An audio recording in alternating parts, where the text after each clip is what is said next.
भागवत जी के अष्टम स्कंद के 10वें अध्याय में लोग कहते हैं भागवत जी में राधा का नाम नहीं है, राधा का नाम नहीं है। ये लोग गलत कहते हैं, जो भी कहता है गलत कहते हैं।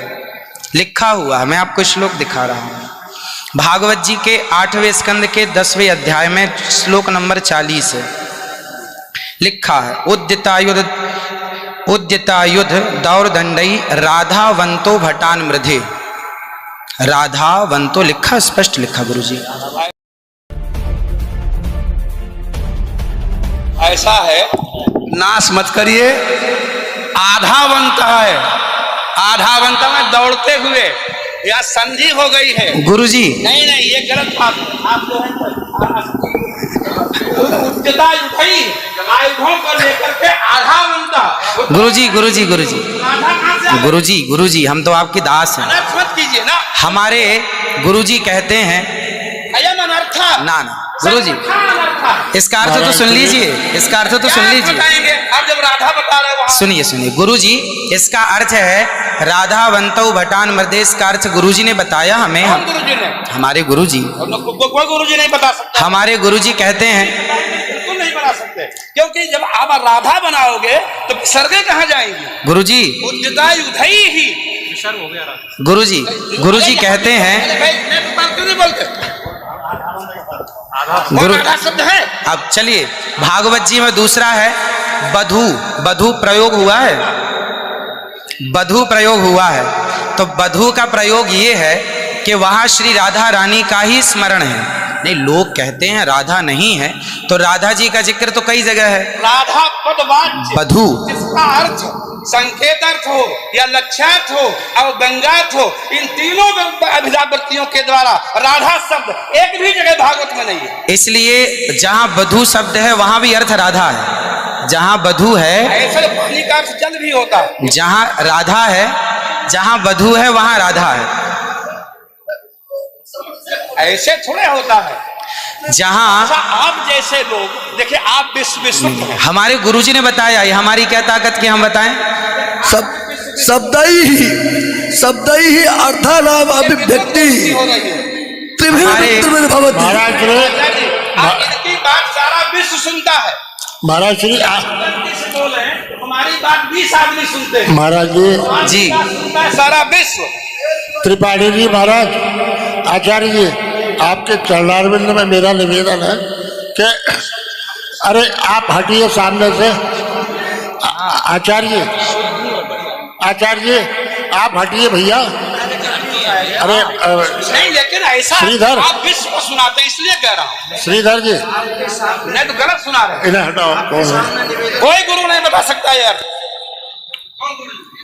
चलो गुरुजन का हम चलते हैं, अगर गिरिराज जी बता दे। आचार्य जी, श्री गुरुजी ने कहा है कि यहाँ जो राक्षस हैं वो राधा रानी का स्मरण करके, जो राक्षस हैं राधा रानी का स्मरण करके और युद्ध करने चले। जो राक्षस हैं भटान मृधे जो है, गुरुजी ने बताया कि जो राक्षस लोग हैं वो किसका स्मरण करके युद्ध करने चले? श्री राधा रानी का। ब्रह्म वैवर्त पुराण के अनुसार राधा ही मूल आधार है। यहां तक कि राम में भी राधा छिपा हुआ। आप राम का अर्थ समझिए, राम मतलब राधा, माँ मतलब माधव, दोनों का एक अक्ष है, तो राम हो गए। ये बातें स्वीकार है, लेकिन और जैसे बधू, जैसे आपने कहा कि राधा जी भगवान श्री कृष्ण ने अपने कहा आओ मेरे कंधे पर बैठ जाओ, तो किसको, कौन है वहां पर? राधा जी हैं। राधा जी हैं तो हैं, लेकिन वहां बधू है। याम गोपी मैंने कृष्णा, तो श्री राधा जी कहने का तात्पर्य यह है कि भागवत जी में कहीं राधा का अभाव नहीं है। भागवत जी में कहीं भी शब्द ही अर्थानाम अभिव्यक्ति कई वृत्ति भी भवति। वृत्तयः कति संख्या का? अविदावृत्त्या, लक्षणावृत्त्या, व्यंजनावृत्त्या शब्दानाम अर्थस्य अभिव्यक्तिर्भवति। अस्ति कश्चन विद्वान् वक्तुं शक्नोति। महाराज जी, आप दोनों के पावन चरणारविंद में मैं हाथ जोड़ करके निवेदन करता हूँ, मेरी बात सुन लीजिए। नहीं, आप तो गुरुजन हैं, गुरुजन हैं, आप ही तो सिखाएंगे। मैं कह रहा हूँ अर्थ का अनर्थ क्यों सभा में करते हैं लोग? पूरे विश्व को सुनाते हो। गुरुजी जो मेरे गुरुजी ने सिखाया वो मैं ये बोल रहा गुरु हूँ। सिखा ही नहीं सकते, आप अशुद्ध बोल रहे हैं बात। अभी श्री राधा और माधव जो राम नाम है, जो भागवत जी का अर्थ है। अब कोई पूछे कि राधा का अर्थ क्या है, तो राधा का अर्थ ही कृष्ण है, और कृष्ण का अर्थ ही राधा है। तो राधा ही कृष्ण है और कृष्ण ही राधा है। कुल मिलाकर कहने का अर्थ ये है, गुरुजन ये कहते हैं कि प्रत्येक श्लोक कृष्ण है और प्रत्येक भागवत जी के 18,000 श्लोक, प्रत्येक श्लोक कृष्ण है और श्लोक का प्रत्येक अर्थ श्री राधा है। प्रत्येक श्लोक श्री कृष्ण है और श्लोक का प्रत्येक श्लोक का अर्थ श्री राधा है।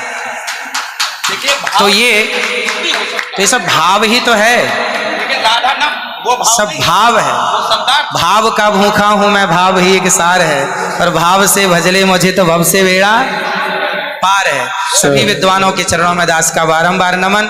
सबको जय श्रीमन नारायण, जय श्री कृष्ण। 2 मिनट कीर्तन कर ले। 1 मिनट रुको, मैं सबसे क्षमा मांगता हूँ। मेरा अनिरुद्धाचार्य के प्रति बड़ी श्रद्धा भाव है, बड़ा आदर है, लेकिन इनकी वाणी चूंकि पूरा विश्व सुन रहा है, ये चैनलों पर आते हैं। भाव जगत में हम कुछ भी कहें, लेकिन जब हम ये कहते हैं ये शब्द में लिखा है, तो वहां पर शब्द और अर्थ का संयोग, क्योंकि गिरा अर्थ जल शब्द बोध्यो व्यनक्ति अर्था शब्दोप्यर्थांतराश्रय एकत्व व्यंजकत्वे तद अन्य से सहकारिता। ऐसा हो ही नहीं सकता कि कोई अर्थ प्रकट हो और उसके मूल में शब्द न हो। वहां संधि है, मैंने आयुधों से युक्त होकर मैंने गदा तलवार तीर लेकर के वो राक्षस आधा बनता दौड़े मारने के लिए। शुद्ध यही अर्थ है। किसी अभिधा से, किसी लक्षणा से, लक्षणा तब होती है जब मुख्यार्थ का बाद हो। मुख्यार्थ का बाद हो ही नहीं सकता।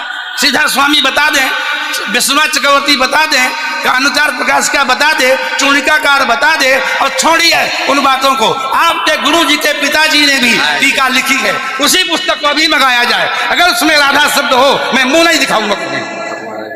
ऐसा हो ही नहीं सकता अर्थ का अनर्थ। हाँ? नहीं, हमको कष्ट यह है कि हमको बोलना पड़ा बीच में, क्योंकि अगर अनिरुद्धाचार्य की जगह ये बात और कोई बोलता तो मैं कतई नहीं बोलता। लेकिन अनिरुद्धाचार्य जी इस समय टीवी पर छाए हुए हैं, लाखों लोग इनको सुन रहे हैं, तो ये तो यही समझेंगे ना कि अनिरुद्धाचार्य बोल रहे हैं।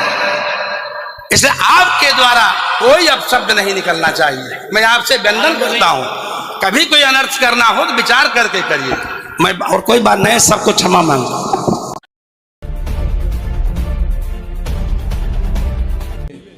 जो गौर तेज का परित्याग करके केवल श्याम तेज की उपासना करता है, अर्चना करता है, वो पापी है। जिसको राधा शब्द नहीं दिखता भागवत में, वो अगूढ़ वेदी है, रहस्य वेदता नहीं है, होगा साहित्य का विद्वान। हमारे इतने बड़े विनम्र अनिरुद्धाचार्य जी के सामने से माइक हटा लिया और अपनी पंडिताई झाड़ने लगा।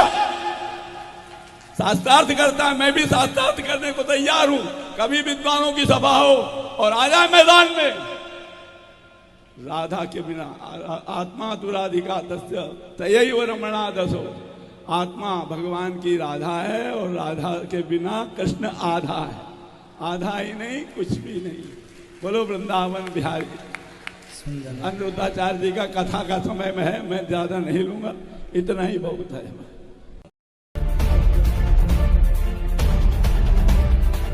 एक वाच्यार्थ, एक लक्ष्यार्थ, एक व्यंग्यार्थ है। वाच्यार्थ के रूप में कौशिकी संहिता का श्लोक आपने पढ़ा ही होगा जी, कि राधा नाम मात्र मूर्छा सारमासिकी। तो इसलिए सुखदेव भगवान ने परोक्ष रूप से अनेक जगहों पर राधा का नाम लिया है, और राधा भगवती का निषेध कौन कर सकता है, जिनके लिए गर्ग संहिता अलग ही बनाई गई। कोई राधा चरित्र पढ़ना चाहे हमसे पढ़े ना देवी भागवत में है? देवी भागवत भरी पड़ी है राधा चरित्र से। गर्ग संहिता पूरा राधा ही चरित्र है, समझे। उसमें के कुछ प्रकरण उठा करे, 2-4 श्लोक लिख करके आप बोल करके, ब्रह्मवैवर्त पुराण में तो पूरा श्री राधा जी का ही। तब फिर तो कोई निषेध थोड़ा कर रहा है राधा जी का, ना हम कर रहे हैं। लेकिन उस समय हम कहे यार यहाँ तो शत्रुओं का है, तो ये राक्षस दौड़ रहे हैं और उनके कबंध कट कट के गिर पड़े हैं। तो ऐसी स्थिति में मतलब जो है, हाँ अब इसमें से भी निकला नहीं दे हाँ ऐसे ये गोलुब्ध घर का है, गुनगुना भैया सबको बांट दो। नहीं हम लोग चाय पीते दूर नहीं सी देते।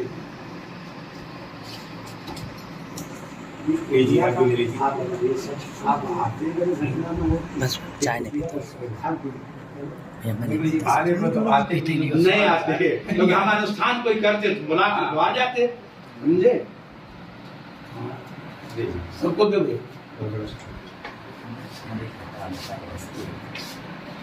चलो थोड़ा सा जल लेना भी। ठाकुर जी जो करते हैं अच्छा करते हैं। आप केवल